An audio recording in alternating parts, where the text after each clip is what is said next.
Amen. మీరు అడిగిన ఈ మాట, నిన్ను నిందిస్తున్నారా?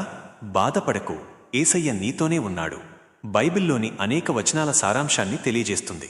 ముఖ్యంగా నిందలు, హింస లేదా కష్టాలు వచ్చినప్పుడు విశ్వాసులకు దేవుడిచ్చే గొప్ప ప్రోత్సాహాన్ని ఇది వివరిస్తుంది.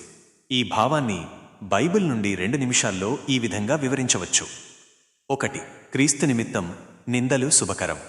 యేసుక్రీస్తు తన శిష్యులకు పర్వతంపై చేసిన ప్రసంగంలో ఈ గొప్ప మాట చెప్పారు. నా నిమిత్తము మనుష్యులు మిమ్మును నిందించి, హింసించి, మీమీద అబద్ధముగా సకలమైన దుర్వార్త పలికినప్పుడు మీరు ధన్యులు. సంతోషించి గంతులు వేయుడి, పరలోకమందు మీ ఫలము అధికమగును.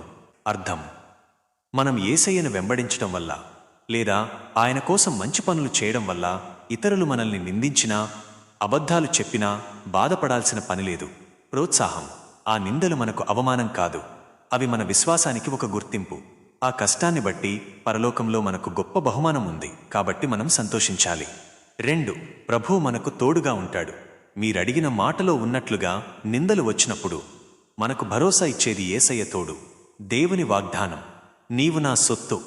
యెషయా 43:1 అని దేవుడు ఎలా చెప్పాడో అలాగే కీర్తనల గ్రంథంలో దావీదు కూడా ఇలా అంటాడు, నేను గాఢాంధకారపు లోయలో సంచరించినను ఏ అపాయమునకు భయపడను, నీవు నాకు తోడయ్యుందువు.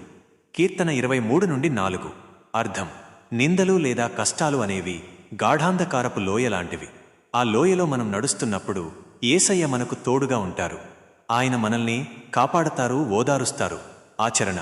పౌలు అపోస్తలుడు కూడా క్రీస్తు నిమిత్తం నిందలు, బాధలు అనుభవించినా దేవుడు మన పక్షమై ఉండగా మనకు విరోధి ఎవడు ధైర్యంగా ప్రకటించాడు. మనతో దేవుడు ఉండగా నిందించేవారి మాటలకు భయపడాల్సిన అవసరం లేదు. నిందలు ఎదురైనప్పుడు బాధపడొద్దు. ఎందుకంటే 1. ఆ నిందలు క్రీస్తు నిమిత్తమైతే అవి మీకు దీవెనకరమైనవి, పరలోకంలో గొప్ప ఫలాన్ని ఇస్తాయి. 2. ముఖ్యంగా మీ సృష్టికర్తైన యేసయ్య మీకు తోడుగా ఉన్నారు. ఆయన మిమ్మల్ని ఎప్పుడూ విడిచిపెట్టడు. ఆయన తోడున్నప్పుడు ఏ నింద అయినా, ఏ బాధ అయినా మనల్ని అణిచివేయలేదు. అందుకే మనం ధైర్యంగా ఉండాలి.